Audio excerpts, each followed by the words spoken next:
मैं तो अज थोड़े मीडिया राही सरकार नूं भी कहना चाहना भी जे फर्ज करो सानू प्रोटेस्ट करन तो रोकदी है, मैं कहना 5 बंदियां नूं सानू मैं उहदी अगवाई करांगा, 5 बंदियां नूं आग्या देवे असीं अपना मैमोरेंडम उस अमित शाह नूं देण वास्ते, क्योंकि पिछले समय में साडियां सरकार नाल बहुत मीटिंगां होईयां।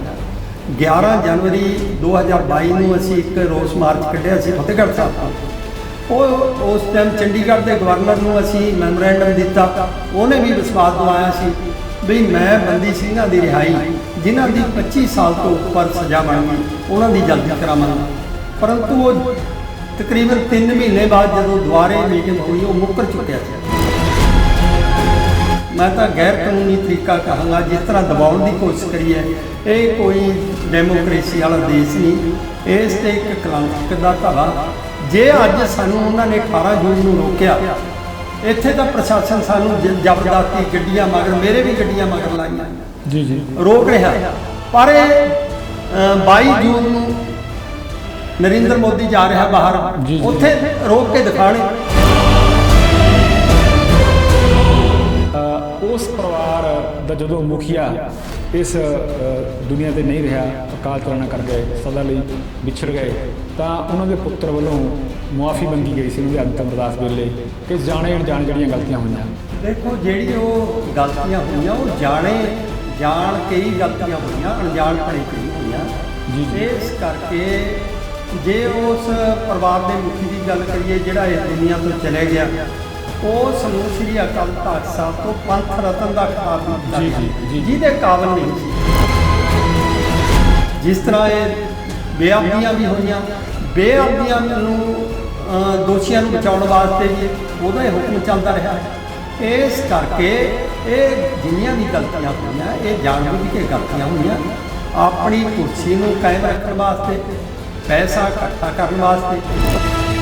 ज्ञानी हरप्रीत सिंह गिल के ज्ञानी घवीर सिंह लाया गया कि ये जो रुतबा आ श्री अकाल तख्त साहब का थोड़े ख्याल अनुसार वो बहाल कर सकणगे? देखो जदों तक एक परिवार के सिस्टम हाथ में है जी उसकी जहदार की नियुक्ति भी उसकी सेवा मुक्ति भी, उदों तक वो जिहड़ा जहदार है भावें रघुवीर सिंह होए भावें हरप्रीत सिंह होए आज़ादाना तौर पर फैसले नहीं लै सकता जी जी, जो गुरु के सिद्धांत को मुख रख के फैसले लेने चाहिए।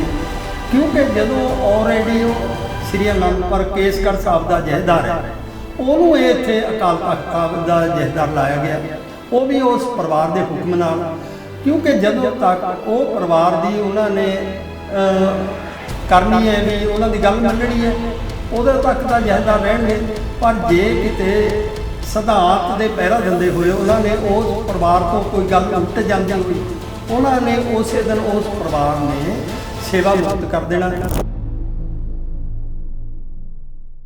श्री अकाल तख्त साहब सिखां की सर्वोच्च संस्था है, श्रोमणी गुरुद्वारा प्रबंधक कमेटी सिखां की मिली पार्लीमेंट, पर दोनों का वकार पिछले समय तो हेठां आया, स्टेटस डिग्या शायद इस करके कि जिहड़े इन्हां ते सुशोभित प्रधान जां जथेदार ने उन्हां दी जिहड़ी रीढ़ की हड्डी आ वो बहुती मजबूत नहीं सी। ज्ञानी हरप्रीत सिंह जिन्होंने 5 सालों लिए श्री अकाल तख्त साहब के जथेदार दा कार्यकारी सेवा निभानी पई, उन्होंने पिछले कई समय तो जिहड़ी बदलण की चर्चा चल रही सी, शायद इस करके कि उन्हां दी तारां जिहड़ियां वो दिल्ली जुड़ियां होईयां सीगीयां जां जिहड़े साडे सियासी आके आ जिहड़े उन्हां दे ओह जिहड़ी कसवट्टी आ उत्ते खरे उतरन तो हट गए सीगे। तो कहा भी जाता कि उन्होंने इनडायरैक्टली डायरैक्टली जी आलोचना शुरू करती सी, कहा कि एक कामियां की पार्टी नहीं रही जां ये पैसे वालों की पार्टी हो गई, सो जिहा कुछ जिहड़ा आ कुदरती उन्होंने नहीं सी पाउणा। सो एट द एंड 72 घंटे की जी एमरजेंसी मीटिंग सद के कल उन्होंने ला दिता गया जां अस्तीफा ले लिया गया जां अस्तीफा दवा लिया गया, ये सारा कुछ आप शब्दों का हेर फेर कुछ भी कर सकते हैं। सो इस सारे वरतारे बारे अज साडे नाल गलबात करन लई साडे स्टूडियो च मौजूद ने बापू गुरचरण सिंह जी। बापू जी सत श्री अकाल। बापू गुरचरण सिंह जी जथेदार मतवाजी जथेदार जगतार सिंह हवारा जी के धर्म पिता ने। सो इन्हां दा एक तां धर्म खेत्र नाल हुण इहड़ा काफ़ी चिर तो जिहड़ा कौमी इंसाफ मोर्चे दे जिहड़े नुमाइंदगी करदे आ ਉਹਦੇ ਨਾਲ ਵਾਸਤਾ ਚੱਲਿਆ। ਸੋ ਅਸੀਂ ਇਹਨਾਂ ਬਾਰੇ ਤੋਂ ਗੱਲ ਕਰਾਂਗੇ ਟੋਟਲੀ ਤੌਰ ਤੇ, ਕਿਉਂਕਿ ਇੱਕ ਜਥੇਦਾਰ ਹਵਾਰਾ ਕਮੇਟੀ ਦਾ ਕੱਲ੍ਹ ਬਿਆਨ ਵੀ ਆਇਆ ਸੀਗਾ। ਉਹਨਾਂ ਦਾ ਇਹ ਕਹਿਣਾ ਸੀਗਾ ਕਿ ਚਿਹਰੇ ਬਦਲੇ ਆ ਪਰ ਸਿਸਟਮ ਨਹੀਂ ਬਦਲਿਆ ਹੈਗਾ। ਬਾਪੂ, ਜਿਹੜਾ ਇੱਕ ਤੁਹਾਡੀ ਕਮੇਟੀ ਦਾ ਬਿਆਨ ਆ, ਇਹ ਤੁਸੀਂ ਉਸ ਕਮੇਟੀ ਦੇ ਮੈਂਬਰ ਹੋ, ਕਿ ਚਿਹਰੇ ਬਦਲੇ ਆ ਸਿਸਟਮ ਨਹੀਂ, ਇਹਦੇ ਬਾਰੇ ਤੁਸੀਂ ਕੀ ਕਹਿਣਾ? ਸ੍ਰੀ ਅਕਾਲ ਤਖਤ ਸਾਹਿਬ ਜੀ ਦੀ ਸਾਜਨਾ ਸ੍ਰੀ ਗੁਰੂ ਹਰਗੋਬਿੰਦ ਸਾਹਿਬ ਨੇ ਮੀਰੀ ਪੀਰੀ ਦੇ ਸੰਕਲਪ ਨੂੰ ਲੈ ਕੇ ਕੀਤੀ ਸੀ। ਜੀ ਜੀ। ਸਿੱਖਾਂ ਵਾਸਤੇ ਇੱਕ ਸਰਮੋਰ ਸੰਸਥਾ ਸ੍ਰੀ ਅਕਾਲ ਤਖਤ ਸਾਹਿਬ ਤੋਂ ਜਿਹੜਾ ਵੀ ਸਿੱਖ ਕੌਮ ਨੂੰ ਕੋਈ ਸੰਦੇਸ਼ ਆਉਂਦਾ ਉਹ ਇਲਾਹੀ ਹੁਕਮ ਮੰਨਿਆ ਜਾਂਦਾ। ਜੀ ਬਿਲਕੁਲ। ਪਰੰਤੂ ਪਿਛਲੇ ਸਮੇਂ ਤੋਂ ਜਿਸ ਤਰ੍ਹਾਂ ਸ੍ਰੀ ਅਕਾਲ ਤਖਤ ਸਾਹਿਬ ਦੇ ਜੋ ਪ੍ਰਬੰਧ ਨੂੰ ਮਤਲਬ ਹੈ ਵੀ ਜਿਹੜਾ ਜਹੇਦਾਰ ਉੱਥੇ ਲਾਇਆ ਜਾਂਦਾ ਜਾਂ ਹਟਾਇਆ ਜਾਂਦਾ, ਉਸ 'ਚ ਬਹੁਤ ਵੱਡੀ ਗਿਰਾਵਟ ਆਈ ਹੈ। ਜੀ ਜੀ। ਕਿਉਂਕਿ ਇੱਕ ਸ਼੍ਰੋਮਣੀ ਗੁਰਦੁਆਰਾ ਪ੍ਰਬੰਧਕ ਕਮੇਟੀ ਵੀ ਇੱਕ ਸਿੱਖਾਂ ਦੀ ਉਹ ਧਾਰਮਿਕ ਸੰਸਥਾ ਜਿਹੜੀ ਬਹੁਤ ਕੁਰਬਾਨੀਆਂ ਦੇ ਕੇ ਸਿੱਖਾਂ ਵੱਲੋਂ ਜੀ ਜੀ ਹੋਂਦ 'ਚ ਆਈ ਸੀ, ਪਰੰਤੂ ਅੱਜ ਉਸ ਪ੍ਰਬੰਧ 'ਚ ਬਹੁਤ ਗਿਰਾਵਟ ਆ ਗਈ ਹੈ। ਜੀ ਜੀ। ਜਿਸ ਤਰ੍ਹਾਂ ਸ੍ਰੀ ਅਕਾਲ ਤਖਤ ਸਾਹਿਬ ਨੂੰ ਵਰਤਿਆ ਜਾਂਦਾ, ਇੱਕ ਪਰਿਵਾਰ ਦਾ ਹੀ ਮੰਨ ਲਿਓ ਕਬਜ਼ਾ, ਜਿਸ ਤਰ੍ਹਾਂ 2015 ਤੋਂ ਲਗਾਤਾਰ ਗੁਰੂ ਗ੍ਰੰਥ ਸਾਹਿਬ ਦੀਆਂ ਬੇਅਦਬੀਆਂ ਹੋ ਰਹੀਆਂ। ਜੀ ਜੀ। ਜਿਸ ਤਰ੍ਹਾਂ ਉਹਨਾਂ ਬੇਅਦਬੀਆਂ ਦੇ ਖਿਲਾਫ ਸੰਗਤਾਂ ਰੋਸ ਆਇਆ, ਉਹਨਾਂ ਦੇ ਖਿਲਾਫ ਦੋਸ਼ੀਆਂ ਦੇ ਖਿਲਾਫ ਕਾਰਵਾਈ ਕਰਨ ਦੇ ਬਜਾਏ ਉਹਨਾਂ ਦੋਸ਼ੀਆਂ ਦਾ ਹੀ ਪੱਖ ਪੂਰਿਆ ਗਿਆ। ਜੀ। ਜੇ ਮੈਂ ਗੱਲ ਕਰਾਂ ਸੌਦਾ ਸਾਧ ਦੀ, ਦੇਖੋ ਕਿੰਨਾ ਬਲਾਤਕਾਰੀ ਹੈ, ਕਿੰਨੇ ਕੇਸ ਉਹਦੇ ਖਿਲਾਫ ਹੈ, ਗੁਰੂ ਗ੍ਰੰਥ ਸਾਹਿਬ ਦੀ ਹੋਈਆਂ ਬੇਅਦਬੀਆਂ ਦਾ ਮੁੱਖ ਦੋਸ਼ੀ ਹੈ। ਪਰੰਤੂ ਉਹਨਾਂ ਨੇ ਇੱਕ ਵੋਟਾਂ ਦੀ ਰਾਜਨੀਤੀ ਵਾਸਤੇ ਉਸ ਇੱਕ ਧਿਰ ਨੇ, ਇੱਕ ਪਰਿਵਾਰ ਨੇ ਕਿਸ ਤਰ੍ਹਾਂ ਅਕਾਲ ਤਖਤ ਸਾਹਿਬ ਨੂੰ ਵਰਤਿਆ ਕਿ ਉਸ ਨੂੰ ਝੂਠੀ ਮਾਫੀ ਦਵਾਈ ਗਈ। ਜੀ ਜੀ ਜੀ ਜੀ। ਉਸ ਮਾਫੀ ਨੂੰ ਜਾਇਜ਼ ਠਹਿਰਾਉਣ ਲਈ 93 ਲੱਖ ਦੇ ਇਸ਼ਤਿਹਾਰ ਸ਼੍ਰੋਮਣੀ ਗੁਰਦੁਆਰਾ ਪ੍ਰਬੰਧਕ ਕਮੇਟੀ ਦੀ ਗੋਲਕ ਚੋਂ, ਜੀ ਜੀ, ਮੈਂ ਗੱਲ ਕਰਾਂ ਗੁਰੂ ਦੀ ਗੋਲਕ ਚੋਂ, ਉਹਨੂੰ 93 ਲੱਖ ਦੇ ਜਿਹੜੇ ਇਸ਼ਤਿਹਾਰ ਅਖਬਾਰਾਂ ਨੂੰ ਦਿੱਤੇ ਗਏ ਕਿ ਜਿਹੜੀ ਇਹਨੂੰ ਮਾਫੀ ਦਿੱਤੀ ਗਈ ਉਹ ਜਾਇਜ਼ ਹੈ। ਪਰੰਤੂ ਜਦੋਂ ਸੰਗਤਾਂ ਦਾ ਉਸ ਦੇ ਖਿਲਾਫ ਵਿਰੋਧ ਹੋਇਆ ਤਾਂ ਉਹਨਾਂ ਨੂੰ ਉਹ ਵਾਪਸੀ, ਜਿਹੜਾ ਉਹ ਹੁਕਮ ਸੀ, ਉਹ ਵਾਪਸ ਵੀ ਲੈਣਾ ਪਿਆ। ਸੋ ਇਸ ਤਰ੍ਹਾਂ ਦੇ ਲਏ ਗਏ ਫੈਸਲਿਆਂ ਕਰਕੇ ਜਿਹੜਾ ਸ੍ਰੀ ਅਕਾਲ ਤਖਤ ਸਾਹਿਬ ਦਾ ਜਹੇਦਾਰ ਹੈ ਉਹ ਇੱਕ ਸ਼ੱਕ ਦੇ ਘੇਰੇ ਵਿੱਚ ਆਇਆ। ਜੀ ਜੀ। ਜਿਸ ਤਰ੍ਹਾਂ ਪਹਿਲਾਂ ਗੁਰਬਚਨ ਸਿੰਘ ਸੀ, ਉਹਨੂੰ ਵੀ ਜਿਸ ਤਰ੍ਹਾਂ ਹਟਾਇਆ ਗਿਆ, ਕਿਉਂਕਿ ਇਹ ਇੱਕ ਜਿਸ ਤਰ੍ਹਾਂ ਅਕਾਲ ਤਖਤ ਸਾਹਿਬ ਦਾ ਜੋ ਜਹੇਦਾਰ ਥਾਪਿਆ ਜਾਂਦਾ, ਉਹਦੀ ਜਿਹੜੀ ਪਰੰਪਰਾ ਉਸ ਸਮੇਂ ਤੋਂ ਪ੍ਰਚਲਿਤ ਹੈ। ਭਾਵੇਂ ਵੱਖ-ਵੱਖ ਜਥੇਦਾਰ ਨਿਯੁਕਤ ਕੀਤੇ ਗਏ, ਉਸ ਪਰੰਪਰਾ ਅਨੁਸਾਰ ਹੀ ਜਥੇਦਾਰ ਲੱਗਣਾ ਚਾਹੀਦਾ। ਪਰੰਤੂ ਜਿਹੜਾ ਇਹ ਜਥੇਦਾਰ ਇੱਕ ਪਰਿਵਾਰ ਵੱਲੋਂ ਹੀ ਲਾਇਆ ਜਾਂਦਾ, ਪਰਿਵਾਰ ਵੱਲੋਂ ਹਟਾਇਆ ਜਾਂਦਾ। ਇਹਨੂੰ ਹਟਾਇਆ ਜਾਂ ਸੇਵਾ ਮੁਕਤ ਕਰਨਾ ਇੱਕ ਅਲੱਗ ਗੱਲ ਹੈ, ਪਰੰਤੂ ਜਿਹੜੀ ਇਹ ਕਾਰਵਾਈ ਹੋ ਰਹੀ ਹੈ ਸਿੱਖ ਕੌਮ ਲਈ ਬਹੁਤ ਚਿੰਤਾ ਦਾ ਵਿਸ਼ਾ, ਇਸ 'ਤੇ ਗੌਰ ਕਰਨੀ ਚਾਹੀਦੀ ਹੈ। ਜਿਸ ਤਰ੍ਹਾਂ ਪਿਛਲੇ ਦਿਨੀ ਉਹਨਾਂ ਨੂੰ ਹਟਾਇਆ ਗਿਆ, ਲਾਇਆ ਗਿਆ, ਸਭ ਇੱਕ ਪਰਿਵਾਰ ਦੇ ਹੁਕਮ ਨਾਲ ਹੀ ਸਾਰਾ ਕੁਝ ਹੋਇਆ। ਬਾਪੂ ਜੀ, ਤੁਹਾਡੇ ਜਵਾਬ ਵਿੱਚੋਂ ਬਹੁਤ ਸਾਰੇ ਜਿਹੜੇ ਸਵਾਲ ਆ ਉਹ ਨਿਕਲੇ ਆ। ਤੁਸੀਂ ਬੇਅਦਬੀਆਂ ਦੀ ਗੱਲ ਵੀ ਕੀਤੀ ਆ, ਜਾਂ ਜਿਹੜਾ ਇੱਕ ਗਿਰਾਵਟ ਆਈ ਉਹਦੀ ਗੱਲ ਵੀ ਕੀਤੀ ਆ। ਬਾਪੂ ਜੀ, ਮੈਨੂੰ ਤੁਸੀਂ ਇਹ ਦੱਸਿਓ ਵੀ ਇੱਕ ਜਿਹੜੀ ਵਿਧੀ ਵਿਧਾਨ ਆ ਉਹ ਕੀ ਹੋਣਾ ਚਾਹੀਦਾ ਕਿ ਜਥੇਦਾਰ ਨੂੰ ਕਿਸ ਤਰ੍ਹਾਂ ਨਿਯੁਕਤ ਕੀਤਾ ਜਾਵੇ ਜਾਂ ਕਿਸ ਤਰ੍ਹਾਂ ਹਟਾਇਆ ਜਾਵੇ? ਦੇਖੋ, ਜਿਹੜਾ ਵਿਧੀ ਵਿਧਾਨ ਹੈ ਉਹ ਸਭ ਤੋਂ ਪਹਿਲਾਂ ਉਹਦਾ ਵਿਧੀ ਵਿਧਾਨ ਦਾ ਸੰਕਲਪ ਹੈ ਵੀ ਸਰਬੱਤ ਖਾਲਸਾ ਸੱਦਿਆ ਜਾਵੇ। ਜੀ ਜੀ ਜੀ ਜੀ। ਮੌਕਿਆਂ 'ਤੇ ਜਿਸ ਤਰ੍ਹਾਂ ਪਿਛਲੇ ਇੱਕ 26 ਜਨਵਰੀ 1986 ਨੂੰ ਵੀ ਸਰਬੱਤ ਖਾਲਸਾ ਸੱਦਿਆ ਗਿਆ ਸੀ। ਜੀ ਜੀ। ਸ੍ਰੀ ਅਕਾਲ ਤਖਤ ਸਾਹਿਬ ਤੇ ਉਸ ਤੋਂ ਬਾਅਦ ਇੱਕ ਸਰਬੱਤ ਖਾਲਸਾ ਚੱਬੇ ਧਰਤੀ 'ਤੇ ਹੋਇਆ 2015 10 ਨਵੰਬਰ ਨੂੰ। ਜੀ ਜੀ। ਇਹੀ ਪਰੰਪਰਾ ਵੀ ਉਹ ਸਰਬੱਤ ਖਾਲਸਾ ਹੀ ਪ੍ਰਵਾਨਗੀ ਦੇ ਉਹ ਜਥੇਦਾਰ ਦੀ, ਜਿਹੜਾ ਚੱਬੇ ਧਰਤੀ 'ਤੇ 2015 'ਚ ਸਰਬੱਤ ਖਾਲਸਾ ਹੋਇਆ। ਜੀ ਜੀ। ਤਕਰੀਬਨ 8-10 ਲੱਖ ਦਾ ਇਕੱਠ ਹੋਇਆ ਸੰਗਤਾਂ ਦਾ ਉੱਥੇ। ਜੀ ਜੀ। ਕਿਉਂਕਿ ਉਸ ਤੋਂ ਪਹਿਲਾਂ ਜਿਹੜੇ ਵੀ ਅਕਾਲ ਤਖਤ ਸਾਹਿਬ ਦੇ ਪ੍ਰਬੰਧ ਵੱਲੋਂ ਜਾਂ ਸ਼੍ਰੋਮਣੀ ਗੁਰਦੁਆਰਾ ਪ੍ਰਬੰਧਕ ਕਮੇਟੀ ਵੱਲੋਂ ਜਿਹੜੇ ਫੈਸਲੇ ਲਏ ਗਏ, ਉਹਨਾਂ ਦੇ ਖਿਲਾਫ ਸੰਗਤਾਂ ਦਾ ਰੋਸ ਸੀ। ਉਸ ਰੋਸ ਨੂੰ ਬਰਕਰਾਰ ਰੱਖਦੇ ਹੋਏ ਉਹ ਸਰਬੱਤ ਖਾਲਸਾ ਸੱਦਣਾ ਪਿਆ ਤੇ ਉਸ ਸਰਬੱਤ ਖਾਲਸਾ ਨੇ ਜਥੇਦਾਰ ਜਗਤਾਰ ਸਿੰਘ ਹਵਾਰਾ ਨੂੰ ਜੀ ਜੀ ਜਥੇਦਾਰ ਥਾਪਿਆ, ਜਿਹੜਾ ਇੱਕ ਪਰੰਪਰਾ ਦੇ ਮੁਤਾਬਕ ਹੈ, ਜਿਹੜੀ ਸਾਡੀ ਗੁਰੂ ਸਾਹਿਬ ਦਾ ਹੁਕਮ ਹੈ, ਉਸ ਸਿਧਾਂਤ ਨੂੰ ਮੁੱਖ ਰੱਖਦੇ ਹੋਏ ਸਰਬੱਤ ਖਾਲਸਾ ਨੇ ਪ੍ਰਵਾਨਗੀ ਦਿੱਤੀ। ਸੋ ਜਿਹੜਾ ਇਹ ਵਿਧੀ ਵਿਧਾਨ ਹੈ ਇਸ ਦੇ ਨਾਲ ਹੀ ਜਥੇਦਾਰ ਲਾਇਆ ਜਾਣਾ ਚਾਹੀਦਾ ਤੇ ਉਸ ਦੇ ਮੁਤਾਬਕ ਹੀ ਸੇਵਾ ਮੁਕਤ ਕੀਤਾ ਜਾਣਾ ਚਾਹੀਦਾ। ਪਰੰਤੂ ਜਿਸ ਤਰ੍ਹਾਂ ਇਹ ਕੱਲ੍ਹ ਵੀ ਕਾਰਵਾਈ 2 ਦਿਨ ਪਹਿਲਾਂ ਹੋਈ ਹੈ, ਉਹਨੂੰ ਤੁਰੰਤ ਹਰਪ੍ਰੀਤ ਸਿੰਘ ਨੂੰ ਲਾਇਆ ਗਿਆ ਤੇ ਉਹਦੀ ਜਗ੍ਹਾ ਦੂਜਾ ਜਥੇਦਾਰ ਲਾਇਆ ਗਿਆ। ਮੈਂ ਤਾਂ ਕਹਿਣਾ ਨਹੀਂ ਵੀ ਇਹ ਕੌਮ ਤੋਂ ਕੋਈ ਕਿਸੇ ਤਰ੍ਹਾਂ ਪੁੱਛਿਆ ਗਿਆ ਹੋਵੇ ਵੀ ਕੌਮ ਦੀ ਕੀ ਸਹਿਮਤੀ ਹੈ ਇਹਦੇ ਬਾਰੇ। ਜੀ ਜੀ ਜਿਸ ਬਾਬੂ ਜੀ ਵੈਸੇ ਤਾਂ ਜਦੋਂ ਆਪਾਂ ਕਹਿ ਲਈਏ ਕਿ ਬਹੁਤ ਸਾਰੇ ਜਿਹੜੇ ਇਸ ਵੇਲੇ ਸਿੱਖ ਚਿੰਤਕ ਆ ਜਾਂ ਜਿਹੜੇ ਇਤਿਹਾਸਕਾਰ ਆ ਉਹ ਇਹ ਕਹਿਣ ਲੱਗੇ ਕਿ ਉਹਨਾਂ ਦੇ ਮਨਾਂ ਵਿੱਚ ਸ਼੍ਰੀ ਅਕਾਲ ਤਖ਼ਤ ਸਾਹਿਬ ਲਈ ਤਾਂ ਜਿਹੜੀ ਸਤਿਕਾਰ ਆ ਪਹਿਲਾਂ ਜਿੰਨਾ ਹੀ ਆ, ਪਰ ਜਿਹੜੇ ਇਹਦੇ ਜਥੇਦਾਰ ਆ ਉਹ ਪੁਜਾਰੀ ਬਣ ਕੇ ਰਹਿ ਗਏ। ਸੋ ਕਿਉਂਕਿ ਅਜਿਹੀ ਜਿਹੜਾ ਆ ਵਕਾਰ ਨੂੰ ਸੱਟ ਲੱਗੀ ਆ ਤਾਂ ਹੀ ਇਹਦੀ ਗੱਲਾਂ ਉੱਠਦੀਆਂ। ਪਰ ਬਾਪੂ ਜੀ ਇੱਕ ਮੈਂ ਜਿਹੜੀ ਗੱਲ ਤੁਹਾਡੇ ਨਾਲ ਕਰਨੀ ਚਾਹੁੰਦਾ ਸੀਗਾ, ਤੁਸੀਂ ਇਹ ਕਿਹਾ ਕਿ ਨਵੰਬਰ 2015 ਵਿੱਚ ਜਥੇਦਾਰ ਸਭ ਥਾਪੇ ਗਏ ਸੀਗੇ, 1 ਨਹੀਂ 5। ਤੁਸੀਂ ਇਹ ਵੀ ਕਹਿੰਦੇ ਹੋ ਕਿ ਸਰਬੱਤ ਖਾਲਸਾ ਦੀ ਸਾਡੀ ਰਵਾਇਤ ਸੀ, ਉਹ ਸਰਬੱਤ ਖਾਲਸਾ ਮੁਤਾਬਕ ਥਾਪੇ ਗਏ ਆ, ਪਰ ਉਹਨਾਂ ਜਥੇਦਾਰਾਂ ਨੂੰ ਜਿਹਨਾਂ ਤੁਸੀਂ ਕਹਿੰਦੇ 8-10 ਲੱਖ ਦਾ ਇਕੱਠ ਸੀਗਾ, ਪਰ ਉਸੇ ਸਿੱਖ ਕੌਮ ਨੇ ਉਹਨੂੰ ਮਾਨਤਾ ਨਹੀਂ ਦਿੱਤੀ ਹੈਗੀ। ਦੇਖੋ ਉਸ ਜਿਹੜਾ 10 ਨਵੰਬਰ 2015 ਦਾ ਸਰਬੱਤ ਖਾਲਸਾ ਸੀ ਜੀ ਜੀ, ਸਭ ਤੋਂ ਵੱਧ ਜਿਹੜਾ ਮਤਾ ਉੱਥੇ ਪਾਸ ਕੀਤਾ ਗਿਆ, ਸੰਗਤਾਂ ਵੱਲੋਂ ਪ੍ਰਵਾਨਗੀ ਦਿੱਤੀ ਗਈ, ਭਾਵੇਂ ਉਹ ਹਾਜ਼ਰ ਸੰਗਤਾਂ ਸੀ, ਭਾਵੇਂ ਦੇਸ਼ ਵਿਦੇਸ਼ 'ਚ ਬੈਠੀਆਂ ਸੰਗਤਾਂ ਸਨ। ਜਥੇਦਾਰ ਜਗਤਾਰ ਸਿੰਘ ਹਵਾਰਾ ਦੀ ਅਕਾਲ ਤਖਤ ਦੇ ਜਥੇਦਾਰ ਵਜੋਂ ਨਿਯੁਕਤੀ ਸੀ। ਜੀ ਜੀ, ਉਹਨਾਂ ਨੂੰ ਬਿਲਕੁਲ ਪ੍ਰਵਾਨਗੀ ਦਿੱਤੀ ਗਈ ਸੀ। ਪਰੰਤੂ ਜਿਹੜੇ ਬਾਕੀ ਜਥੇਦਾਰ ਥਾਪੇ ਗਏ ਉਹਨਾਂ ਪ੍ਰਤੀ ਕੁਝ ਸੰਗਤਾਂ ਨੂੰ ਸੰਕੇ ਸੀ, ਇਸ ਕਰਕੇ ਉਹ ਥੋੜ੍ਹਾ ਬਹੁਤਾ ਉਸ ਦਾ ਵਿਰੋਧ ਵੀ ਹੋਇਆ।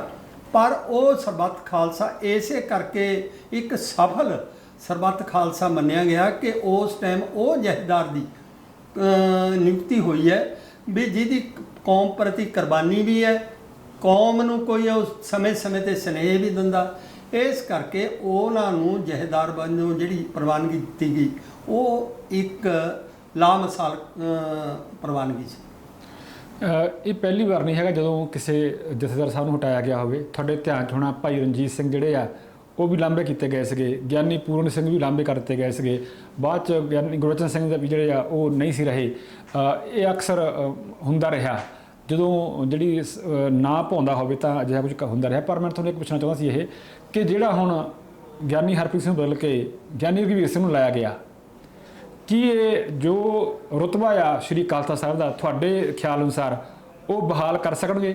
ਪਰ ਸਾਡੇ ਕੋਲ ਇੱਕ ਅੱਜ ਹੀ ਵੀਡੀਓ ਵਾਇਰਲ ਹੋ ਰਹੀ ਆ ਜਿੱਥੇ ਸੁਖਬੀਰ ਸਿੰਘ ਬਾਦਲ ਦੇ ਮੋਹਰੇ ਗਿਆਨੀ ਰਘਵੀਰ ਸਿੰਘ ਜੀ ਹੱਥ ਜੋੜ ਕੇ ਬੈਠੇ ਆ।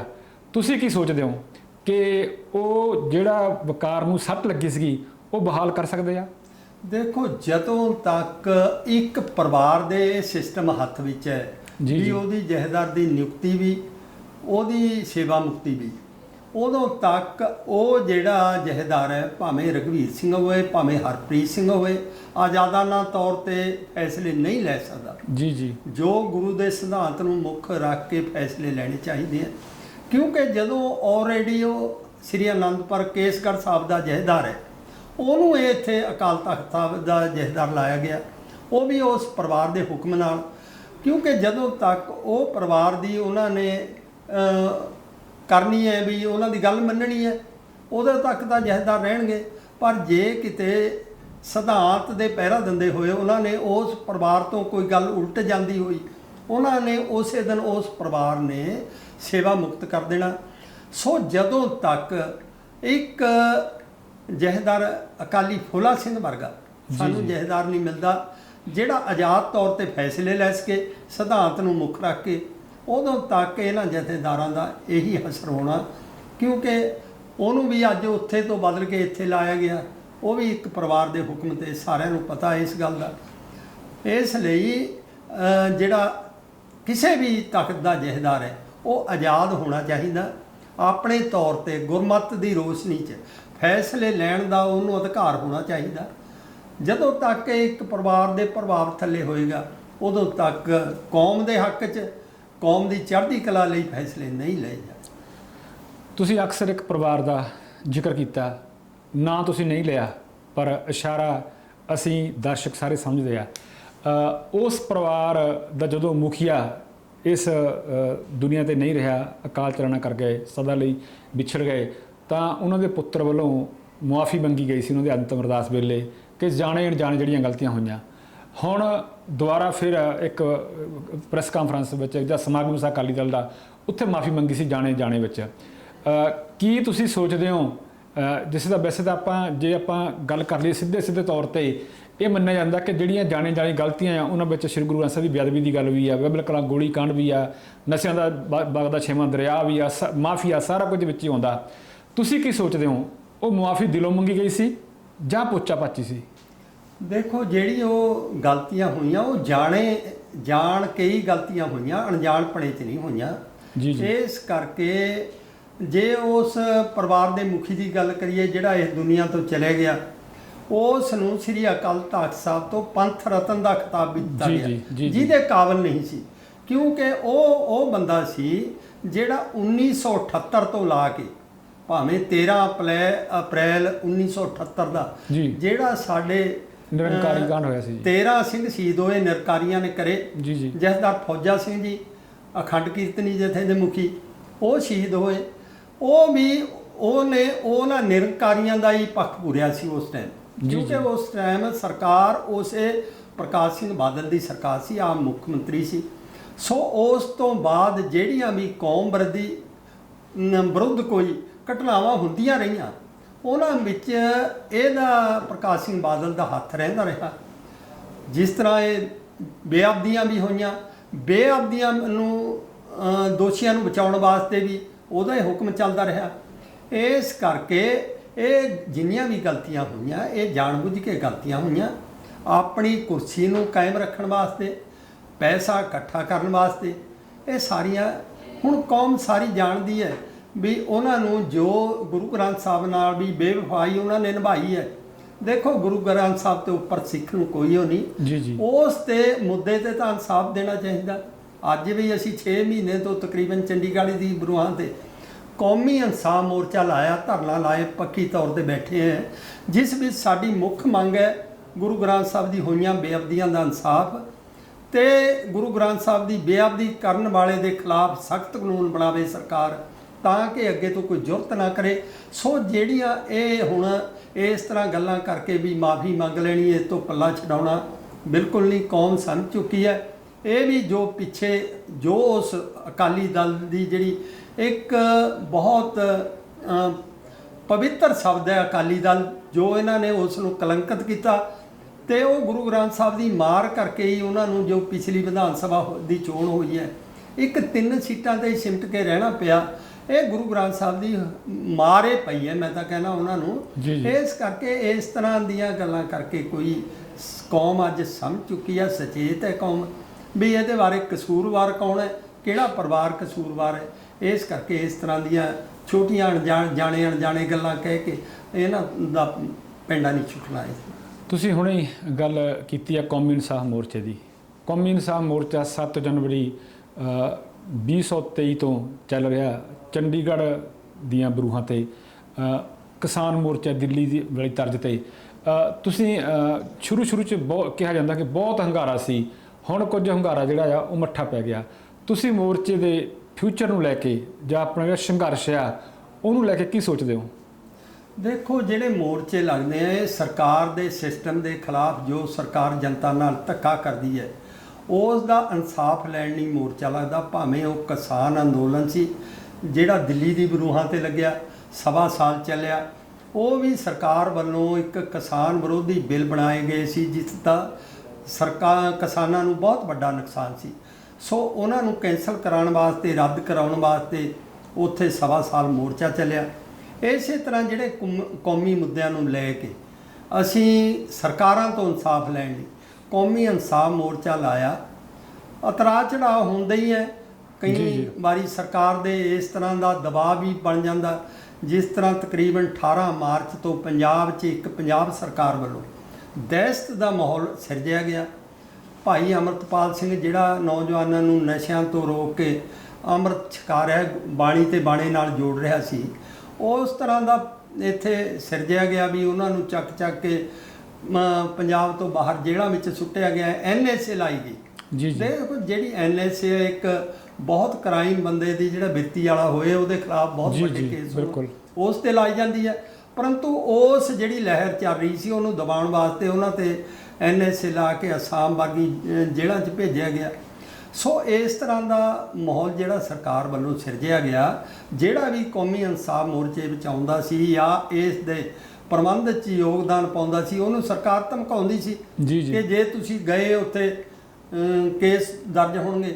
ਸਾਡੇ ਇੱਥੇ ਵੀ ਇੱਕ ਸਾਡੇ ਕੌਮੀ ਇਨਸਾਫ ਮੋਰਚੇ ਵਿੱਚੋਂ ਸੁਹਾਣੇ ਇੱਕ ਮੋਰਚਾ ਲੱਗਿਆ ਸੀ ਇਨਸਾਫ ਲੈਣ। ਜੀ ਜੀ 24 ਬੰਦਿਆਂ ਤੇ ਉਹ ਧਾਰਾ ਲਾ ਕੇ ਕੇਸ ਬਣਾਇਆ ਵੀ 1.5 ਮਹੀਨੇ ਉਹਨਾਂ ਨੂੰ ਜੇਲ੍ਹਾਂ 'ਚ ਰਹਿਣਾ ਪਿਆ। ਜੀ ਜੀ ਸੋ ਸਰਕਾਰ ਵੱਲੋਂ ਇਸ ਤਰ੍ਹਾਂ ਦੀ ਦਹਿਸ਼ਤ ਪੈਦਾ ਕੀਤੀ ਜਾਂਦੀ ਹੈ, ਇਨਸਾਫ ਦੇਣ ਦੀ ਬਜਾਏ ਉਸ ਨੂੰ ਦਬਾਉਣ ਦੀ ਗੱਲ ਕੀਤੀ ਜਾਂਦੀ ਹੈ। ਬਾਪੂ ਜੀ, ਦੇਸ਼ ਦੇ ਜਿਹੜੇ ਗ੍ਰਹਿ ਮੰਤਰੀ ਆ ਅਮਿਤ ਸ਼ਾਹ ਕੱਲ੍ਹ ਨੂੰ ਗੁਰਦਾਸਪੁਰ ਆ ਰਹੇ ਆ, ਪਰ ਪਤਾ ਲੱਗਾ ਕਿ ਵੈਸੇ ਤਾਂ ਤੁਹਾਡਾ ਇਹ ਆ ਕਿ ਕੌਮੀ ਇਨਸਾਫ ਮੋਰਚੇ ਵੱਲੋਂ ਸੱਦਾ ਦਿੱਤਾ ਗਿਆ ਕਿ ਗੁਰਦਾਸਪੁਰ 'ਚ ਆਪਣਾ ਜਿਹੜਾ ਰੋਸ ਵਿਖਾਵਾ ਆ ਉਹ ਕੀਤਾ ਜਾਵੇ, ਜਾਂ ਆਪਣੀ ਜਿਹੜੀ ਮੰਗ ਆ ਅਮਿਤ ਸ਼ਾਹ ਦੇ ਵੈਸੇ ਕੰਨਾਂ ਤੱਕ ਪਹੁੰਚੀ ਤਾਂ ਪਹਿਲਾਂ ਵੀ ਹੋਈ ਆ, ਪਰ ਫਿਰ ਪਹੁੰਚਾਈ ਜਾਵੇ ਕਿ ਸ਼੍ਰੀ ਗੁਰੂ ਗ੍ਰੰਥ ਸਾਹਿਬ ਦੀ ਬੇਅਦਬੀਆਂ ਲਈ ਇਨਸਾਫ ਮਿਲਣਾ ਚਾਹੀਦਾ, ਬੰਦੀ ਸਿੰਘ ਜਿਹੜੇ ਸਜ਼ਾ ਪੂਰੀ ਕਰ ਚੁੱਕਿਆ ਰਿਹਾ ਹੋਣਾ ਚਾਹੀਦਾ। ਪਰ ਉਦੋਂ ਪਹਿਲਾਂ ਫੜੋਫੜੀ ਸ਼ੁਰੂ ਹੋ ਗਈ। ਪੰਜਾਬ ਵਿੱਚ ਥਾਂ ਥਾਂ ਚੈਕਿੰਗ ਹੋ ਰਹੀ ਆ, ਕੁਝ ਖਬਰਾਂ ਆ ਰਹੀਆਂ ਕਿ ਕਈ ਵੱਖ-ਵੱਖ ਜਿਹੜੇ ਲੀਡਰ ਆ ਪੰਥ ਦੇ ਉਹ ਫੜ ਲਏ ਗਏ। ਕੀ ਤੁਸੀਂ ਕੋਈ ਵਿੱਚ ਵਿਚਾਲੇ ਦਾ ਰਾਹ ਨਹੀਂ ਸੀ ਲੱਭਿਆ ਹੈਗਾ ਕਿ ਪ੍ਰੋਟੈਸਟ ਕਰਨ ਦੀ ਥਾਂ ਜਿਹੜੀ ਗੱਲ ਆ ਉਹ ਉਹਨਾਂ ਤੱਕ ਪਹੁੰਚ ਜਾਵੇ, ਤੁਸੀਂ ਆਪਣਾ ਕੋਈ ਮੰਗ ਪੱਤਰ ਦੇ ਦਿਓ, ਜਾਂ ਅਜਿਹਾ ਜਿਹੜਾ ਕੋਈ ਰਸਤਾ ਨਹੀਂ ਸੀ ਲੱਭਿਆ? ਦੇਖੋ, ਸਰਕਾਰ ਕੋਈ ਵੀ ਹੈ, ਭਾਵੇਂ ਸੈਂਟਰ ਦੀ ਸਰਕਾਰ ਹੈ ਜਾਂ ਪੰਜਾਬ ਦੀ ਸਰਕਾਰ ਹੈ, ਉਹ ਜਨਤਾ ਵੱਲੋਂ ਚੁਣੀ ਜਾਂਦੀ ਹੈ, ਜਨਤਾ ਵਾਸਤੇ ਹੀ ਉਹਨੇ ਕੰਮ ਕਰਨੇ ਹੁੰਦੇ ਨੇ। ਸੋ ਅਸੀਂ ਕੌਮੀ ਇਨਸਾਫ ਮੋਰਚੇ ਵੱਲੋਂ ਇੱਕ ਸ਼ਾਂਤਮਈ ਪ੍ਰੋਟੈਸਟ ਕਰਨ ਵਾਸਤੇ, ਜਦੋਂ ਕਿ 18 ਜੂਨ ਨੂੰ ਗ੍ਰਹਿ ਮੰਤਰੀ ਅਮਿਤ ਸ਼ਾਹ ਉੱਥੇ ਗੁਰਦਾਸਪੁਰ ਆ ਰਿਹਾ, ਆਪਣੀ ਆਵਾਜ਼ ਸਰਕਾਰ ਦੇ ਕੰਨਾਂ ਤੱਕ ਪਹੁੰਚਾਉਣ ਲਈ ਜੀ ਜੀ ਸ਼ਾਂਤਮਈ ਤਰੀਕੇ ਨਾਲ ਉੱਥੇ ਪ੍ਰੋਟੈਸਟ ਕਰਨਾ ਸੀ। ਪਰੰਤੂ ਸਰਕਾਰ ਜਿਸ ਤਰ੍ਹਾਂ ਇਸ ਕੌਮੀ ਇਨਸਾਫ ਮੋਰਚੇ ਦੇ ਆਗੂਆਂ ਨੂੰ ਹਿਰਾਸਤ ਵਿੱਚ ਲੈ ਰਹੀ ਹੈ, ਉਹਨਾਂ ਦੇ ਘਰਾਂ ਦੇ ਛਾਪੇ ਮਾਰ ਰਹੀ ਹੈ। ਮੈਂ ਗੱਲ ਕਰਾਂ ਇੱਥੇ ਜਿੱਥੇ ਅਸੀਂ ਸੰਗਤਾਂ ਦੇ ਠਹਿਰਨ ਵਾਸਤੇ ਗੁਰਦਾਸਪੁਰ 'ਚ ਇੱਕ ਪੈਲਸ ਹੈ ਗੁਰਿੰਦਰ ਸਿੰਘ ਬਾਜਵਾ ਦਾ, ਜੀ, ਜਿਹੜਾ ਜੀ। ਸਾਡੇ ਤਾਲਮੇਲ ਕਮੇਟੀ ਦਾ ਮੈਂਬਰ ਵੀ ਹੈ। ਜੀ ਜੀ ਸੋ ਉਹ ਪ੍ਰਬੰਧ ਕਰ ਰਹੇ ਸੀ। ਉਸ ਪੈਲਸ ਨੂੰ ਪੁਲਿਸ ਵੱਲੋਂ ਸੀਲ ਕੀਤਾ ਗਿਆ ਅੱਛਾ ਤੇ ਜੀ। ਜੋ ਵੀ ਪ੍ਰਬੰਧ ਵਾਸਤੇ ਰਾਤ ਦੇ ਸੰਗਤਾਂ ਨੂੰ ਠਹਿਰਨਾ ਸੀ ਉੱਥੇ, ਉਸ ਨੂੰ ਸਾਰਾ ਨੂੰ ਪੁਲਿਸ ਚੱਕ ਕੇ ਲੈ ਗਈ। ਇਹ ਕੋਈ ਸਰਕਾਰ ਦੀਆਂ ਚੰਗੀਆਂ ਨੀਤੀਆਂ ਨਹੀਂ, ਕਿਉਂਕਿ ਇਹ ਇੱਕ ਸਾਨੂੰ ਸੰਵਿਧਾਨ ਵੱਲੋਂ ਅਧਿਕਾਰ ਹੈ ਵੀ ਅਸੀਂ ਆਪਣੀ ਜਿਹੜੀ ਗੱਲ ਹੈ, ਕੋਈ ਪ੍ਰੋਟੈਸਟ ਕਰਨਾ ਸ਼ਾਂਤਮਈ ਤਰੀਕੇ ਨਾਲ ਕਰ ਸਕਦੇ ਹਾਂ, ਸਾਨੂੰ ਹੱਕ ਹੈ। ਜੀ, ਜੀ, ਪਰੰਤੂ ਜੀ। ਇਹ ਜਦੋਂ ਸਰਕਾਰਾਂ ਸਾਨੂੰ ਆਪਣੇ ਹੱਕਾਂ ਤੋਂ ਇਹ ਨਾ ਸ਼ਾਂਤਮਈ ਤੌਰ ਤੇ ਆਵਾਜ਼ ਉਠਾਉਣ ਵਾਸਤੇ ਵੀ ਸਾਡੀ ਆਵਾਜ਼ ਨੂੰ ਦਬਾਇਆ ਜਾ ਰਿਹਾ, ਇਹ ਗੈਰ ਕਾਨੂੰਨੀ ਹੈ, ਸਰਕਾਰ ਨੂੰ ਨਹੀਂ ਚਾਹੀਦਾ। ਮੈਂ ਤਾਂ ਅੱਜ ਤੁਹਾਡੇ ਮੀਡੀਆ ਰਾਹੀਂ ਸਰਕਾਰ ਨੂੰ ਵੀ ਕਹਿਣਾ ਚਾਹੁੰਦਾ ਵੀ ਜੇ ਫਰਜ਼ ਕਰੋ ਸਾਨੂੰ ਪ੍ਰੋਟੈਸਟ ਕਰਨ ਤੋਂ ਰੋਕਦੀ ਹੈ, ਮੈਂ ਕਹਿੰਦਾ 5 ਬੰਦਿਆਂ ਨੂੰ ਮੈਂ ਉਹਦੀ ਅਗਵਾਈ ਕਰਾਂਗਾ, ਜੀ। 5 ਬੰਦਿਆਂ ਨੂੰ ਆਗਿਆ ਦੇਵੇ, ਜੀ, ਜੀ। ਅਸੀਂ ਆਪਣਾ ਮੈਮੋਰੈਂਡਮ ਉਸ ਅਮਿਤ ਸ਼ਾਹ ਨੂੰ ਦੇਣ ਵਾਸਤੇ, ਕਿਉਂਕਿ ਪਿਛਲੇ ਸਮੇਂ ਵਿੱਚ ਸਾਡੀਆਂ ਸਰਕਾਰ ਨਾਲ ਬਹੁਤ ਮੀਟਿੰਗਾਂ ਹੋਈਆਂ। 11 ਜਨਵਰੀ 2022 ਨੂੰ ਅਸੀਂ ਇੱਕ ਰੋਸ ਮਾਰਚ ਕੱਢਿਆ ਸੀ ਫਤਿਹਗੜ੍ਹ ਸਾਹਿਬ ਤੋਂ। ਉਸ ਟਾਈਮ ਚੰਡੀਗੜ੍ਹ ਦੇ ਗਵਰਨਰ ਨੂੰ ਅਸੀਂ ਮੈਮੋਰੈਂਡਮ ਦਿੱਤਾ, ਉਹਨੇ ਵੀ ਵਿਸ਼ਵਾਸ ਦਿਵਾਇਆ ਸੀ ਵੀ ਮੈਂ ਬੰਦੀ ਸਿੰਘਾਂ ਦੀ ਰਿਹਾਈ, ਜਿਨ੍ਹਾਂ ਦੀ 25 ਸਾਲ ਤੋਂ ਉੱਪਰ ਸਜ਼ਾ ਬਣ ਗਈ, ਉਹਨਾਂ ਦੀ ਜਲਦੀ ਕਰਾਵਾਂਗਾ। ਪਰੰਤੂ ਉਹ ਤਕਰੀਬਨ 3 ਮਹੀਨੇ ਬਾਅਦ ਜਦੋਂ ਦੁਬਾਰੇ ਮੀਟਿੰਗ ਹੋਈ, ਉਹ ਮੁੱਕਰ ਚੁੱਕਿਆ ਸੀ। ਉਸ ਤੋਂ ਬਾਅਦ 6 ਫਰਵਰੀ 2022 ਨੂੰ ਗਜਿੰਦਰ ਸਿੰਘ ਸ਼ੇਖਾਵਤ, ਜਿਹੜਾ ਜੀ, ਸੈਂਟਰ ਦਾ ਮਿਨਿਸਟਰ ਜੀ, ਹੈ, ਜੀ। ਫਗਵਾੜੇ ਇੱਕ ਮੀਟਿੰਗ ਹੋਈ ਸੀ, ਦਾਸ ਉਸ ਮੀਟਿੰਗ ਵਿੱਚ ਸ਼ਾਮਲ ਸੀ।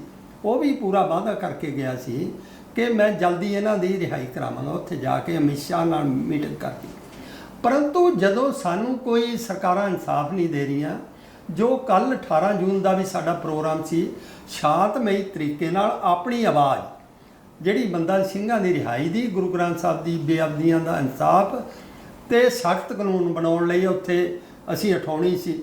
ਪਰੰਤੂ ਇੱਕ ਸਰਕਾਰ ਵੱਲੋਂ, ਪ੍ਰਸ਼ਾਸਨ ਵੱਲੋਂ ਮੈਂ ਤਾਂ ਗੈਰ ਕਾਨੂੰਨੀ ਤਰੀਕਾ ਕਹਾਂਗਾ, ਜਿਸ ਤਰ੍ਹਾਂ ਦਬਾਉਣ ਦੀ ਕੋਸ਼ਿਸ਼ ਕਰੀ ਹੈ, ਇਹ ਕੋਈ ਡੈਮੋਕ੍ਰੇਸੀ ਵਾਲਾ ਦੇਸ਼ ਨਹੀਂ।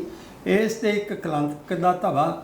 ਜੇ ਅੱਜ ਸਾਨੂੰ ਉਹਨਾਂ ਨੇ 18 ਜੂਨ ਨੂੰ ਰੋਕਿਆ, ਇੱਥੇ ਤਾਂ ਪ੍ਰਸ਼ਾਸਨ ਸਾਨੂੰ ਜ਼ਬਰਦਸਤੀ ਗੱਡੀਆਂ ਮਗਰ, ਮੇਰੇ ਵੀ ਗੱਡੀਆਂ ਮਗਰ ਲਾਈਆਂ, ਜੀ ਜੀ ਰੋਕ ਰਿਹਾ। ਪਰ ਇਹ 22 ਜੂਨ ਨੂੰ ਨਰਿੰਦਰ ਮੋਦੀ ਜਾ ਰਿਹਾ ਬਾਹਰ, ਜੀ, ਜੀ, ਉੱਥੇ ਰੋਕ ਕੇ ਦਿਖਾਣੇ, ਪ੍ਰਸ਼ਾਸਨ ਉੱਥੇ ਆਪਣੀ ਅਪਰੋਚ ਕਰੇ ਵੀ ਰੋਕੇ। ਜੀ ਜੀ ਜੀ ਉਹਨਾਂ ਨੂੰ ਹੱਕ ਹੈ ਉਹਨਾਂ ਦੇਸ਼ਾਂ 'ਚ ਜਿਹੜਾ ਸਿੱਖ ਦਾ ਸ਼ਾਂਤਮਈ ਤਰੀਕੇ ਨਾਲ ਆਪਣਾ ਉਹਨਾਂ ਦੇ ਸਾਹਮਣੇ ਖੜ ਕੇ ਪ੍ਰੋਟੈਸਟ ਕਰਨਗੇ, ਪੂਰੇ ਅਧਿਕਾਰ ਹੈ। ਇਸ ਕਰਕੇ ਇੱਥੇ ਵੀ ਸਾਨੂੰ ਇਸ ਤਰ੍ਹਾਂ ਦੇ ਹੱਕ ਮਿਲਣੇ ਚਾਹੀਦੇ ਆ। ਇੱਕ ਸਾਨੂੰ ਇੱਕ ਗੁਲਾਮੀ ਦਾ ਅਹਿਸਾਸ ਸਰਕਾਰਾਂ ਵੱਲੋਂ ਕਰਾਇਆ ਜਾ ਰਿਹਾ ਕਿ ਤੁਸੀਂ ਆਪਣਾ ਜਿਹੜਾ ਸ਼ਾਂਤਮਈ ਤਰੀਕੇ ਨਾਲ ਪ੍ਰੋਟੈਸਟ ਵੀ ਨਹੀਂ ਕਰ ਸਕਦੇ। ਸੋ ਮੈਂ ਅੱਜ ਜਿਹੜਾ ਸਰਕਾਰ ਦਾ ਵਤੀਰਾ, ਜਿਸ ਤਰ੍ਹਾਂ ਉੱਥੇ ਜਾਂਦੀਆਂ ਸੰਗਤਾਂ ਨੂੰ ਸਰਕਾਰ ਰੋਕ ਰਹੀ ਹੈ, ਸਾਡੀ ਬੱਸਾਂ ਆਈਆਂ ਸੀ ਕੌਮੀ ਇਨਸਾਫ ਮੋਰਚੇ ਵਿੱਚ ਸੰਗਤਾਂ ਨੂੰ ਲੈ ਕੇ ਜਾਣਾ ਸੀ, ਉਹਨਾਂ ਨੂੰ ਵੀ ਉਹਨਾਂ ਨੇ ਆਪਣੇ ਕਬਜ਼ੇ 'ਚ ਲੈ ਲਿਆ। ਅੱਛਾ ਜੀ। ਸੋ ਮੈਂ ਸਖਤ ਸ਼ਬਦਾਂ ਵਿੱਚ ਉਸ ਜਿਹੜਾ ਸਿਸਟਮ ਹੈ ਉਹਦੀ ਨਿਖੇਧੀ ਕਰਦਾ। ਆਖਰੀ ਸਵਾਲ ਬਾਪੂ ਜੀ, ਤੁਸੀਂ ਹੁਣੇ ਕਿਹਾ ਕਿ ਸਿੱਖਾਂ ਨੂੰ ਗੁਲਾਮੀ ਦਾ ਅਹਿਸਾਸ ਕਰਾਇਆ ਜਾ ਰਿਹਾ। ਅਕਸਰ ਇਹ ਲੈਕਚਰ ਵੀ ਸੁਣਨ ਨੂੰ ਮਿਲਦਾ ਕਿ ਸਿੱਖਾਂ ਨਾਲ ਪੱਖਪਾਤ ਹੋ ਰਿਹਾ, ਚਾਹੇ ਇਹ ਆਪਾਂ ਕਰ ਲਈਏ ਬੰਦੀ ਸਿੰਘਾਂ ਦੀ ਰਿਹਾਈ ਨੂੰ ਲੈ ਕੇ ਜਾਂ ਹੋਰ। ਤੇ ਬਹੁਤ ਵਾਰੀ ਇਹ ਵੀ ਹੁੰਦਾ ਕਿ ਜਦੋਂ ਕੁਝ ਸਿੱਖ ਸਮੂਹ ਜੁੜਦੇ ਆ ਤਾਂ ਕਿਹਾ ਜਾਂਦਾ ਕਿ ਖਾਲਿਸਤਾਨ ਇਹ ਮੰਗਦੇ ਆ। ਸੋ ਤੁਸੀਂ ਇਸ ਸਾਰੇ ਕੁਝ ਨੂੰ ਕਿਵੇਂ ਸੋਚਦੇ ਹੋ ਕਿ ਆਪਣੇ ਕੋਲੇ ਕੀ ਹੱਲ ਆ? ਕੀ ਜਿਵੇਂ ਕਿਹਾ ਜਾਂਦਾ ਕਿ ਜੇ ਸਾਰੀਆਂ ਪੰਥਕ ਧਿਰਾਂ ਇਕੱਠੀਆਂ ਹੋ ਜਾਣ, ਜਾਂ ਇਹ ਕਿਹਾ ਜਾਂਦਾ ਕਿ ਜੇ ਸਿੱਖਾਂ ਵਿੱਚ ਏਕਾ ਹੋ ਜਾਏ ਤਾਂ ਕੀ ਜਿਹੜਾ ਪੱਖਪਾਤ ਆ ਉਹ ਬੰਦ ਹੋ ਸਕਦਾ, ਜਾਂ ਸਾਡੂ ਗੁਲਾਮੀ ਦਾ ਜਿਹੜਾ ਸਾਡੇ ਗਲੋਂ ਜਿਹੜਾ ਰੱਸਾ ਲਾਉਣ ਲਈ ਤੁਹਾਡੇ ਕੋਲੇ ਕੀ ਸੋਚਦੇ ਤੁਸੀਂ? ਕੀ ਹੱਲ ਹੈ ਆਪਣੇ ਕੋਲੇ? ਕੀ ਕੁਝ ਹੋਣਾ ਚਾਹੀਦਾ? ਦੇਖੋ, ਜਿਹੜਾ ਜਦੋਂ ਇਹ ਦੇਸ਼ ਆਜ਼ਾਦ ਹੋਇਆ, ਜਿਸ ਤਰ੍ਹਾਂ ਮੁਸਲਮਾਨ ਇਸ ਦੇਸ਼ ਤੋਂ ਅੱਡ ਹੋ ਕੇ ਉਹਨਾਂ ਨੇ ਆਪਣਾ ਦੇਸ਼ ਲਿਆ, ਜੀ ਜੀ, ਪਰੰਤੂ ਸਾਡੇ ਜਿਹੜੇ ਲੀਡਰ ਸੀ ਮੌਕੇ ਦੇ, ਉਹ ਇਹਨਾਂ ਦੇ ਗੱਲਾਂ 'ਚ ਆ ਕੇ ਆਪਣਾ ਇਹਨਾਂ ਦੇ ਨਾਲ ਇਕੱਠਾ ਰਹਿਣ ਦਾ ਉਹਨਾਂ ਨੇ ਵਾਅਦਾ ਕਰਿਆ। ਅਸੀਂ ਜੇ ਇਹ ਚਾਹੁੰਦੇ ਅਸੀਂ ਉਸ ਟਾਈਮ ਆਪਣਾ ਜਿਹੜਾ ਖਾਲਿਸਤਾਨ ਉਹ ਵੀ ਲੈ ਸਕਦੇ ਸੀ। ਜੀ ਜੀ। ਪਰੰਤੂ ਜਦੋਂ ਸਾਨੂੰ ਸਾਡੇ ਬਣਦੇ ਹੱਕ ਨਹੀਂ ਦਿੱਤੇ ਜਾਂਦੇ, ਕਿਉਂਕਿ ਇਸ ਦੇਸ਼ ਦੀ ਆਜ਼ਾਦੀ ਵਿੱਚ ਸਿੱਖਾਂ ਦਾ ਬਹੁਤ ਵੱਡਾ ਯੋਗਦਾਨ ਹੈ, ਪਰੰਤੂ ਸਿੱਖਾਂ ਨੂੰ ਇੱਕ ਛੋਟੇ ਹੱਕ ਦੇਣ ਤੋਂ ਵੀ ਸਰਕਾਰ ਮੁੱਕਰਦੀ ਹੈ। ਇਸ ਕਰਕੇ ਸਰਕਾਰ ਆਪਣੇ ਆਪ ਹੀ ਸਾਨੂੰ ਅਲੱਗਗੀ ਦਾ ਅਹਿਸਾਸ ਕਰਾਉਂਦੀ ਹੈ ਵੀ ਤੁਸੀਂ ਇਸ ਦੇਸ਼ 'ਚ ਇੱਕ ਮੰਗਤੇ ਰਹਿ ਕੇ ਬਣ ਕੇ ਰਹਿ ਸਕਦੇ ਹੈ, ਤੁਸੀਂ ਆਪਣੇ ਹੱਕ ਨਹੀਂ ਲੈ ਸਕਦੇ। ਸੋ ਇਹ ਸਰਕਾਰਾਂ ਦਾ ਫਰਜ਼ ਬਣਦਾ ਵੀ ਉਸ ਪਾਸੇ ਇਹਨਾਂ ਨੂੰ ਤੋਰਨਾ ਕਿ ਨਾਲ ਰੱਖਣਾ। ਅਸੀਂ ਪਹਿਲੇ ਦਿਨ ਤੋਂ, ਜੇ ਕਿਤੇ ਇਹ ਨਾ ਹੋਇਆ ਸੀ ਉਸ ਟਾਈਮ ਜਿਹੜਾ ਆਜ਼ਾਦੀ ਦਾ ਸੰਘਰਸ਼ ਲੜਿਆ, ਸਿੱਖ ਉਸ 'ਚ ਕਿਉਂ ਇੰਨੀ ਉਹ ਕਰਦੇ? ਸਿੱਖਾਂ ਦਾ ਬਹੁਤ ਵੱਡਾ ਕਤਲੇਆਮ ਵੀ ਹੋਇਆ, ਜਾਨਾਂ ਗਈਆਂ, ਆਪਣੀਆਂ ਅਰਬਾਂ ਰੁਪਈਆਂ ਦੀ ਜਾਇਦਾਦਾਂ ਪਾਕਿਸਤਾਨ ਛੱਡ ਕੇ ਇੱਧਰ ਆਉਣਾ ਪਿਆ ਸਿੱਖਾਂ ਨੂੰ, ਬਹੁਤ ਵੱਡਾ ਉਹਦਾ ਖਮਿਆਜਾ ਭੁਗਤਣਾ ਪਿਆ। ਸੋ ਸਰਕਾਰ ਹੀ ਸਾਨੂੰ ਅਲੱਗਗੀ ਦਾ ਅਹਿਸਾਸ ਕਰਾਉਂਦੀ ਹੈ। ਇਹ ਸਰਕਾਰ ਨੂੰ ਸੋਚਣਾ ਚਾਹੀਦਾ, ਕਿਉਂਕਿ ਜਦੋਂ ਵੀ ਇਸ ਦੇਸ਼ 'ਤੇ ਕੋਈ ਭੀੜ ਪੈਂਦੀ ਹੈ, ਉਹ ਸਿੱਖ ਇੱਕ ਸਰਬੱਤ ਦੇ ਭਲੇ ਦਾ ਜਿਹੜਾ ਹਾਮੀ ਹੈ, ਉਹ ਅੱਗੇ ਆ ਕੇ ਉਸ ਜਿਹੜੀ ਕਰੋਪੀ ਦਾ ਟਾਕਰਾ ਕਰਦਾ। ਸੋ ਸਰਕਾਰ ਦਾ ਫਰਜ਼ ਬਣਦਾ ਸਿੱਖਾਂ ਨੂੰ ਜਿਹੜੇ ਬਣਦੇ ਹੱਕ ਦੇਵੇ ਤੇ ਆਪਣੇ ਨਾਲ ਰੱਖੇ। ਬਾਪੂ ਜੀ, ਦਿਲ ਕਰਦਾ ਸੀ ਤੁਹਾਡੇ ਨਾਲ ਬਹੁਤ ਸਾਰੀਆਂ ਗੱਲਾਂ ਕਰਨ ਨੂੰ, ਕਈ ਸਵਾਲ ਅਜੇ ਸਾਡੇ ਤੁਹਾਡੇ ਮਨਾਂ 'ਚ ਜਿਹੜੇ ਆ ਉਹ ਰਹਿ ਗਏ, ਪਰ ਮੈਂ ਇੱਕ ਗੱਲ ਕਹਿੰਦਾ ਕਿ ਬਾਪੂ ਜੀ ਨੇ ਅੱਜ ਗੁਰਦਾਸਪੁਰ ਜਾਣਾ ਸੀਗਾ, ਕੌਮੀ ਇਨਸਾਫ ਮੋਰਚੇ ਦਾ ਸੱਦਾ ਦਿੱਤਾ ਉੱਥੇ, ਪਰ ਇਹਨਾਂ ਨੇ ਸਾਡੀ ਬੇਨਤੀ ਨੂੰ ਪ੍ਰਵਾਨ ਕੀਤਾ। ਬਾਪੂ ਜੀ, ਤੁਹਾਡਾ ਬਹੁਤ ਬਹੁਤ ਧੰਨਵਾਦ। ਤੁਸੀਂ ਸਾਡੇ ਛੋਟੇ ਸੱਦੇ ਤੇ ਆਪਣੇ ਐਡੇ ਵੱਡੇ ਰੁਝੇਵੇਂ ਛੱਡ ਕੇ ਆਏ ਹੋ। ਸੋ ਪਿਆਰੇ ਦਰਸ਼ਕੋ, ਇੱਕ ਤਾਂ ਇਹ ਕਿ ਬਾਪੂ ਜੀ ਨੇ ਜਿਹੜਾ ਕਿਹਾ ਕਿ ਬਾਦਲਾਂ ਨੂੰ ਸ਼ਾਇਦ ਸ੍ਰੀ ਗੁਰੂ ਗ੍ਰੰਥ ਸਾਹਿਬ ਦੀ ਜਿਹੜੀ ਬੇਹਰਮਤੀ ਆ ਉਹਦੀ ਹਾਂ ਲੱਗੀ ਆ, ਤੇ ਇਹ ਵੀ ਕਿਹਾ ਕਿ ਜਦੋਂ ਤੱਕ ਬਾਦਲ ਆਪਣੀ ਜਿਹੜੀ ਆ ਗਲਬਾ ਜਿਹੜਾ ਉਹ ਨਹੀਂ ਛੱਡਦੇ SGPC ਤੋਂ, ਜਾਂ ਕਬਜ਼ਾ ਨਹੀਂ ਛੱਡਦੇ ਜਿਹੜੀਆਂ ਨਿਯੁਕਤੀਆਂ ਸ਼੍ਰੀ ਅਕਾਲ ਤਖ਼ਤ ਸਾਹਿਬ ਦੀਆਂ, ਤਦ ਤੱਕ ਜਿਹੜਾ ਪੰਥ ਆ ਉਹ ਚੜ੍ਹਾਈ ਵਿੱਚ ਨਹੀਂ ਜਾ ਸਕਦਾ। ਉਹਨਾਂ ਨੇ ਇੱਕ ਹੋਰ ਵੱਡੀ ਗੱਲ ਕਹੀ ਆ ਕਿ ਸੁਖਬੀਰ ਸਿੰਘ ਬਾਦਲ ਨੇ ਜਿਹੜਾ ਕਿਹਾ ਕਿ ਜਾਣੇ ਅਣਜਾਣੇ ਗਲਤੀਆਂ ਹੋਈਆਂ, ਇਹਨਾਂ ਦਾ ਇਹ ਕਹਿਣਾ ਸੀ ਕਿ ਅਣਜਾਣੇ ਨਹੀਂ ਸਗੋਂ ਇਹ ਜਾਣੇ ਗਲਤੀਆਂ ਹੋਈਆਂ। ਸੋ ਇੱਕ ਛੋਟੀ ਜਿਹੀ ਸੰਖੇਪ ਜੀ ਇੰਟਰਵਿਊ ਵਿੱਚ ਬਾਪੂ ਜੀ ਗੁਰਚਰਨ ਸਿੰਘ ਉਹਨਾਂ ਨੇ ਬਹੁਤ ਵੱਡੀਆਂ ਗੱਲਾਂ ਕਹੀਆਂ। ਅਸੀਂ ਮੁੜ ਯਤਨ ਕਰਾਂਗੇ ਛੇਤੀ ਹੀ ਕਿ ਬਾਪੂ ਜੀ ਨੂੰ ਦੁਬਾਰਾ ਤੁਹਾਡੇ ਰੂਬਰੂ ਕਰੀਏ ਤੇ ਆਪਣੇ ਸਾਡੇ ਰਹਿੰਦੇ ਸਾਡੇ ਦਿਲ ਦੇ ਬਲਬਲੇ ਆ ਉਹ ਵੀ ਤੁਹਾਡੇ ਨਾਲ ਸਾਂਝੇ ਕਰ ਸਕੀਏ। ਤਦ ਤੱਕ ਸਾਨੂੰ ਤੁਸੀਂ ਦਿਓ ਇਜਾਜ਼ਤ, ਫਿਰ ਮਿਲਾਂਗੇ। ਸਤਿ ਸ੍ਰੀ ਅਕਾਲ, ਸ਼ੁਕਰੀਆ, ਮਿਹਰਬਾਨੀ।